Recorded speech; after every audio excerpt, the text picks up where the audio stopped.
অসম ছাত্ৰ সন্থা আমি শ্ৰমিকৰ বিভিন্ন সমস্যাত আমি আগবাঢ়ি আহিছোঁ ৰক্ষাকৱচ হিচাপে। আজি নগাঁও জিলাত 43খন বাগিচাত আজি চিকুনি চাহ বাগিচাৰ যে দীৰ্ঘদিনীয়া সমস্যা হয় আৰু এই দীৰ্ঘদিনীয়া সমস্যাত আজি চিকুনি চাহ বাগিচাৰ শ্ৰমিক ৰাইজে সেই দিনৰ পৰাই আজিলৈকে ভুক্তভোগী।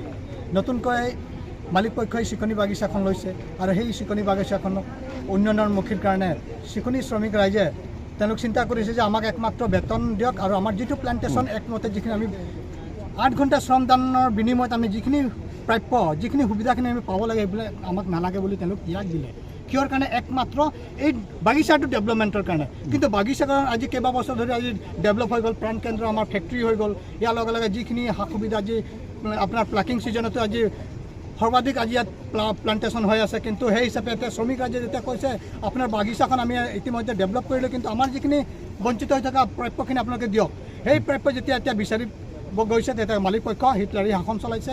মালিক পক্ষ কিছুদিন আগত তেওঁলোক এটা বাগিচাত চালানত গৈ এই শ্ৰমিকসকলক ঠগ মঞ্চনা কৰি এটা তেওঁলোক মাইনাছ বনাই আৰু সেইটো এগ্ৰিমেণ্ট কৰাইছে কোৰ্টত এগ্ৰিমেণ্ট কৰাই যে মোৰ হিচাপত মই আপোনালোকৰ সেই প্ৰাপ্যখিনিক দিম। আৰু সেই যেতিয়া সেই মাইনাছখিনি আমি চাইছোঁ তাত অলৰেডি লেবাৰ প্লান্টেশ্যন এক্ট 1951 সেই শ্ৰম আইনখন তেওঁলোক ভংগ কৰিছে একমাত্ৰ এই হিটলাৰী মালিক পক্ষজনে।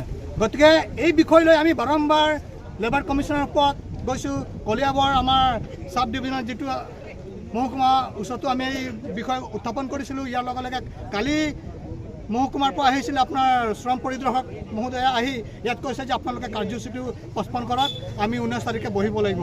কিন্তু আজি দীৰ্ঘদিনীয়া সমস্যাৰ সময়ত তেওঁলোক ক'ত গৈছিলে? গতিকে এই কথাখিনি সম্পূৰ্ণলৈ আমি এটা অসম ছাত্ৰ সন্থাই ক'ব বিচাৰিছোঁ যে যেতিয়ালৈকে এই শ্ৰমিকখিনি তেওঁলোকৰ ন্যায্য প্ৰাপ্যখিনি আদায় নহয় তেতিয়া পৰ্যন্ত কিন্তু আমি ধাৰাবাহিকভাৱে আজি 3টা কাৰ্যসূচী তেওঁলোক হাতত লৈছে আৰু সেই সম্পূৰ্ণ কাৰ্যসূচীত আমি অসম ছাত্ৰ সন্থাই সম্পূৰ্ণভাৱে আমি সহযোগ কৰিম।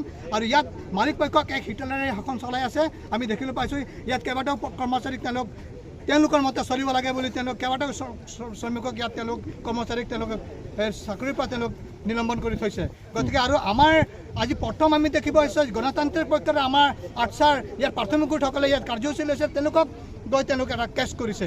গতিকে আমি সম্পূৰ্ণ বিষয়টোক লৈ আমি মালিক পক্ষক দাবী জনাইছোঁ যদি এই সমস্যাখিনি যদি অতি শীঘ্ৰে সমাধান নকৰে তেন্তে আমি অনাগত দিনৰ সময়ত আমি বৃহৎ কাৰ্যসূচী ল'বলৈ বাধ্য থাকিম।